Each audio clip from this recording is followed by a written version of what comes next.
जीव संहार शिव सूत्र का 33वां व्याख्यान है ये। तो माया जीव संहार, संहार शब्द का अर्थ क्या है? संहार अर्थात किसी का विध्वंस, लय होने की प्रक्रिया। अब यहां पर संहार शब्द का प्रयोग, किसका संहार होना है?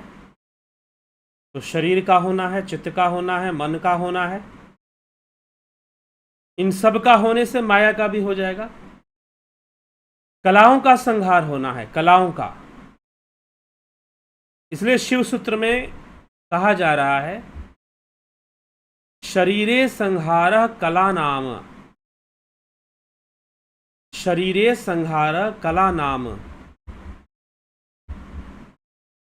योगी माया के प्रशमनार्थ पंचभूतात्मक स्थूल और सूक्ष्म तत्वों का अपने सविद शरीर रूपी अग्नि में नष्ट अर्थात लय करता है। यह सब लय भावना से होता है। शरीरे संहार का क्या मतलब है कि शरीर की में जो माया का जो प्रपंच है, जो पंचभूतात्मक स्थूल और सूक्ष्म तत्व, पंचभूतात्मक स्थूल और सूक्ष्म तत्व, पंच तत्वों की स्थूल अवस्था पंचकृत अवस्था और पंच तत्वों की सूक्ष्म अवस्था, पंच तत्वों की स्थूल अवस्था और पंच तत्वों की सूक्ष्म अवस्था, इन दोनों का संहार होता है सूक्ष्म शरीर में। सूक्ष्म शरीर में ये सारी वस्तुएं माया रूप हैं। पंचभूत, पंच तन्मात्राएं, इंद्रियों का साम्राज्य, यह सब माया रूप होने के कारण इनका भी संहार होता है। आगे लिखते हैं नाड़ी संहार भूत जया भूत कैवल्य भूत पृथकत्वानि। नाड़ी संहार भूत जया भूत कैवल्य भूत पृथकत्वानि। साधन में लगा योगी संहार उपायों का प्रयोग करता है। प्राणवाहिनी नाड़ियों की लय की भावना सुषुम्ना में की जाती है, मतलब सभी नाड़ियां सुषुम्ना में लय करती हैं, उनका संहार होता है। भूतों की विजय उनकी विलीन भावना से होता है। भूतों का विजय उनकी विलीन, उनकी शून्यावस्था से। इसे भूत शुद्धि भी कहते हैं। चित्त विषयों से हरण करके आत्मा में विलीन करना भूत कैवल्य है। भूतों में आसक्त चित्त को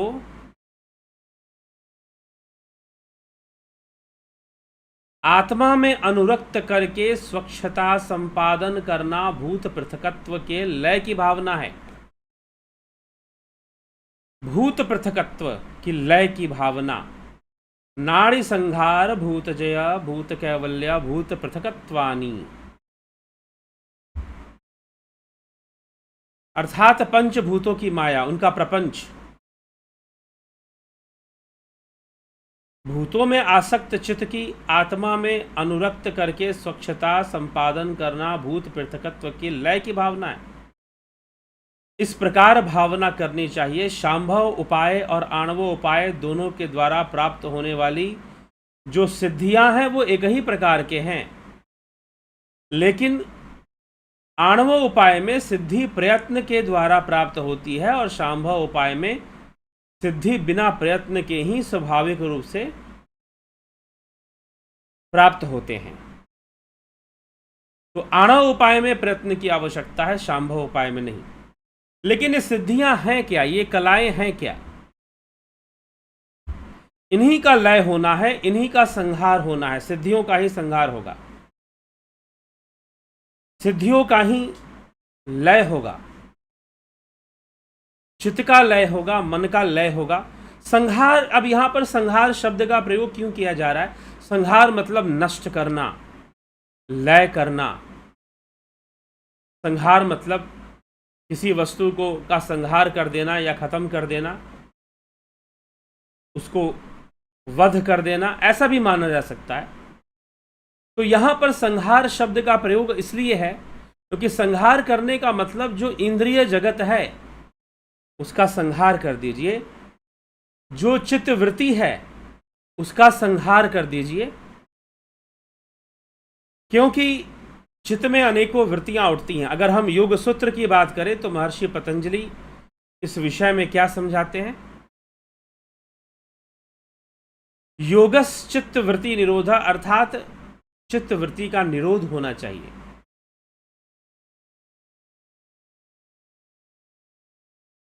चित्त वृत्ति का निरोध होना चाहिए, ऐसे समझाने का प्रयास किया गया है पतंजलि योग सूत्र में। तो लगभग यहां जो संहार की जो बात चल रही है वो निरोध जैसा ही है, प्रोहिबिशन और टू डिस्ट्रॉय, संहार करना। तो शरीर संहार, शरीर में, सूक्ष्म शरीर में, उसकी अग्नि में संपूर्ण चित्त वृत्तियों का, मन का लय होता है, उनका संहार होता है।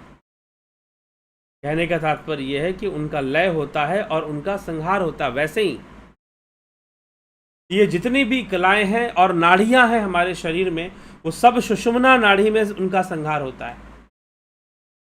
सुषुम्ना नाड़ी में उनका संहार होता है।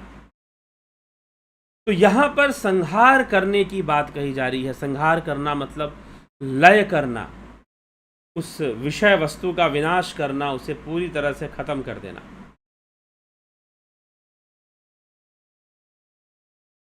तो इस तरह की व्याख्या, इस तरह का अर्थ संहार, इसलिए संहार शब्द से परेशान होने की जरूरत नहीं है ना समझ में आए तो। संहार का अर्थ ही है नष्ट करना, विलुप्त करना, विध्वंस करना। तो संपूर्ण माइक जगत जो इंद्रियों से चल रहा है, नाड़ियों से चल रहा है, उन सब का संहार होता है। कहाँ पे होता है? तो संपूर्ण नाड़ियों का संहार होता है सुषुम्ना नाड़ी में। संपूर्ण नाड़ियां अंततः उसी में समा जाएंगी। तो यह विषय यहां समझाया गया। और जो पंचभूत रूपी शरीर है, शरीरे संहार, इसका क्या अर्थ है? माया के प्रश्मनार्थ पंचभूतात्मक स्थूल और सूक्ष्म तत्वों का अपने सविद शरीर रूपी अग्नि में नष्ट, अर्थात लय हो जाना, नष्ट हो जाना, यह सब संहार है। यह सब लय भावना से होता है।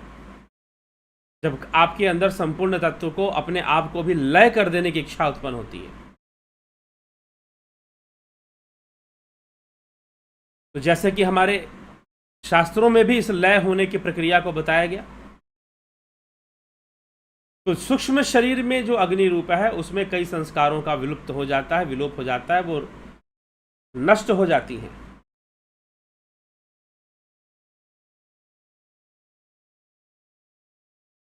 तो ये नष्ट होने की प्रक्रिया है।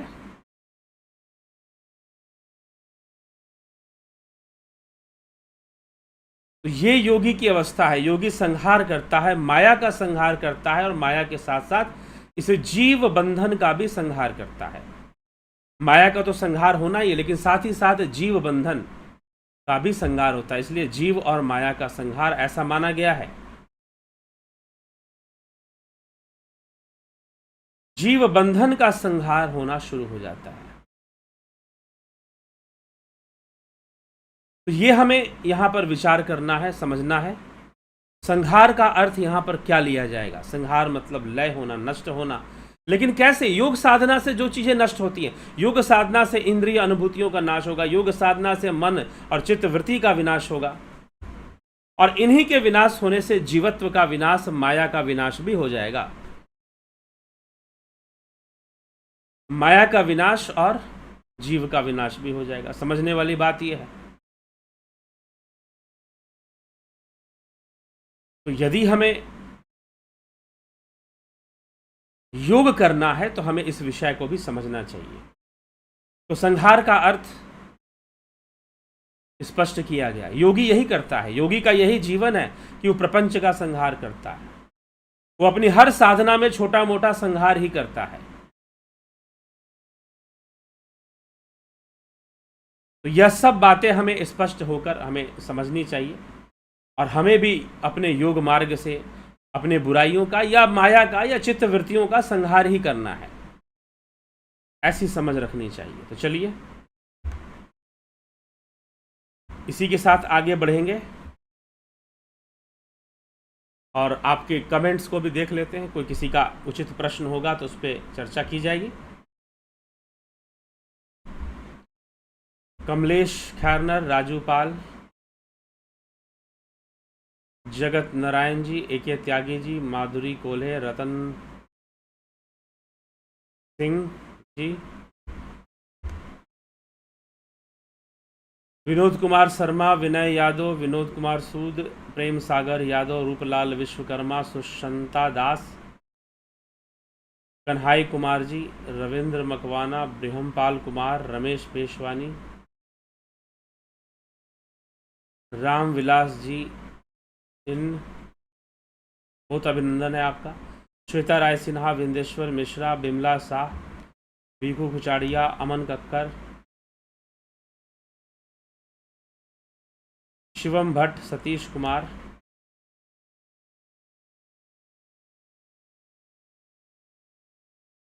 ठीक है। शिवम भट्ट, सतीश कुमार जी, किसी का प्रश्न? राम गोपाल जांगीड़, जलाराम रायका, विष्णुचंद्र मौर्य, मनीष यादव, योगेश खैरनर, पंकज रघुवंशी,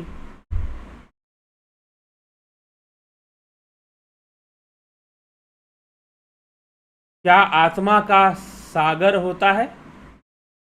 मतलब क्या है? आत्मा का सागर का क्या मतलब है? आत्मा का कोई सागर नहीं होता भाई। आत्मा तो सर्वव्यापी है, सर्वत्र है, उसका क्या सागर होगा? रजत गुप्ता, क्या इसको ही मोक्ष कहते हैं? जीवात्मा चित्त मन के संहार की क्या आवश्यकता है? जी हाँ, इनके संहार से ही मोक्ष होगा, इनके संहार से ही मोक्ष होगा।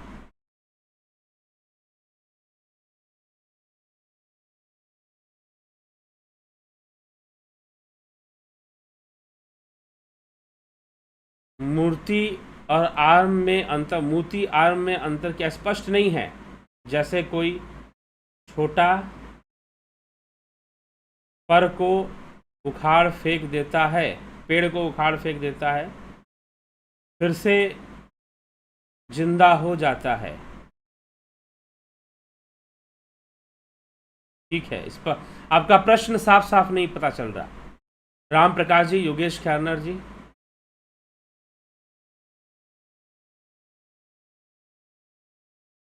रामविलास जी, सर हम सभी लोग आपसे आध्यात्मिक चर्चा में जुड़ते हैं, क्या यह पूर्व जन्म के कर्म संस्कार हैं? जी हाँ, पूर्व जन्म के कुछ ना कुछ तो संस्कार होते हैं, नहीं तो हर व्यक्ति तो नहीं जुड़ पाता, नहीं सुन पाता, कुछ ना कुछ होता है। वीरेंद्र मिश्रा जी, बहुत बहुत अभिनंदन है। तो कुछ ना कुछ तो होता ही है, पूर्व जन्म के भी संस्कार होते हैं, पूर्व जन्म के भी कर्म संस्कार होते ही हैं, इसमें जरा सा भी संशय नहीं है, होता ही है। बलवंत सिंह गोहिल, जय श्री राम, जय श्री राम सभी को। मुकेश राठौड़ जी, अभिनंदन है सभी का। तो जिज्ञासु मित्रों, आज 14 जून से ध्यान योग का कोर्स और प्राकृतिक चिकित्सा का कोर्स प्रारंभ हो गया है। ध्यान योग का कोर्स और प्राकृतिक चिकित्सा का कोर्स प्रारंभ हो गया है। लेकिन आप अगर इन कोर्स को ज्वाइन करना चाहते हैं, जो जून का 14 जून से, जो आज से शुरू हुआ है, यदि आप ज्वाइन करना चाहते हैं तो 16 जून तक आप ज्वाइन कर सकते हैं।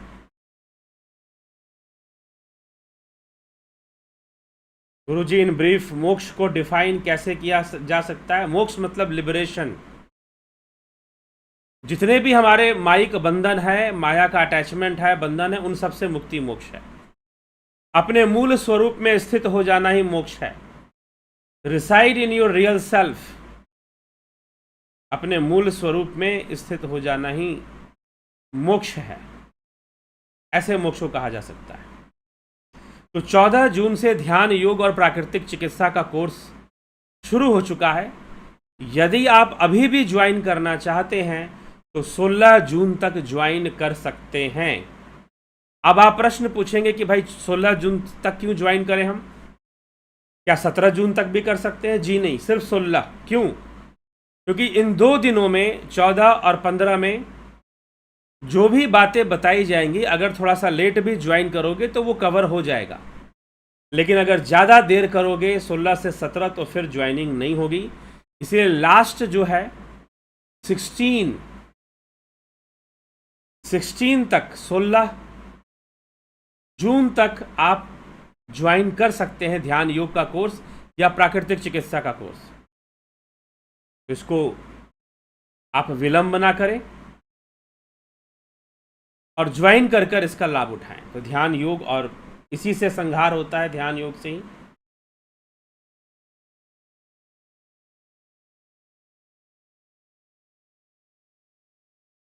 योगेंद्र पंडित जी, प्यारचंद खटिक, नरसाराम जी, अमन कक्कर जी, दीनानाथ जी। मोक्ष मार्ग बताएं। प्रणाम। मोक्ष मार्ग, ये ध्यान योग का मार्ग ही मोक्ष मार्ग है। जो ध्यान योग की साधना करवाई जाती है, इसका यह मार्ग ही मोक्ष मार्ग है। अगर कोई मोक्ष का इच्छुक है तो ध्यान योग का कोर्स ज्वाइन करे, आए समझे बात करे।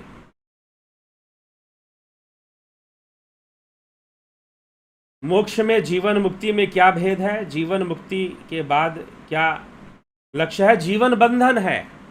जीवन में पशुता है, बंधन है, हर प्रकार का बंधन है। मोक्ष में कोई बंधन नहीं है। मोक्ष में सर्वव्यापकता है। जीवन में आप इकाई हैं एक, और मोक्ष में सर्वव्यापी आप ही हो जाते हैं फिर। तो ये मोक्ष का महत्व है। ये मोक्ष मार्ग है, ध्यान योग का मार्ग। तो जीवन मुक्ति में क्या भेद है? जीवन मुक्ति के बाद क्या लक्ष्य होता है? जीवन मुक्ति के बाद मोक्ष ही लक्ष्य होता है। परम समाधि, कैवल्य समाधि ही लक्ष्य होता है। ठीक है, तो चलिए इसी के साथ आज के हम विचारों को विराम देंगे और कल फिर मिलेंगे आपसे लाइव चर्चा में। कल तक की प्रतीक्षा कीजिए, कल फिर मिलते हैं लाइव चर्चा में। बहुत बहुत आभार आप सभी का। और जो लोग ध्यान योग का कोर्स ज्वाइन करना चाहते हैं, नहीं कर पाए हैं, लेट हो गया पता करने में, तो आप मुझे नंबर पर व्हाट्सएप मैसेज कर कर डिटेल्स ले सकते हैं और 16 तारीख तक आप ज्वाइन कर सकते हैं। 16 जून तक आप ज्वाइन कर सकते हैं।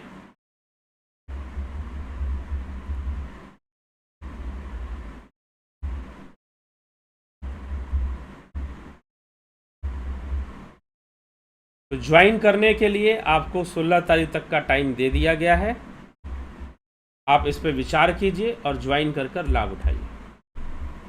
नंबर भी दे दिया गया है, आप संपर्क कर सकते हैं। कोर्स तो आज प्रारंभ हो चुका है, लेकिन कोर्स 2 दिन तक आपको अगर लेट भी करते हैं तो कवर किया जा सकता है। बिमला शाह जी, मेरी माँ का देहांत हो गया, आज 14 दिन हुआ है, मैं क्या करूं माँ के कल्याण के लिए? मेरी माँ का देहांत हो गया है, 14 दिन हुए हैं। तो चलिए ठीक है, 14 दिन मतलब श्राद्ध उनका हुआ, आपने कर लिया। मैं क्या करूं उनके कल्याण के लिए? आप साधना कीजिए, ध्यान योग करिए। आपके योग बल से उनको मुक्ति मिलेगी, उनका कल्याण होगा। उनके नाम पर पुण्य करिए, पुण्य कर्म करिए। पुण्य कर्म से भी मुक्ति होगी, कल्याण होगा। तो यही यह संकेत है कि आप ध्यान योग करेंगे अच्छे से तो आपकी माता जी की भी मुक्ति होगी। ठीक है, तो जिज्ञासुओं इसी के साथ अब विराम देते हैं। कल फिर मिलते हैं लाइव चर्चा में। बहुत बहुत आभार आप सभी का।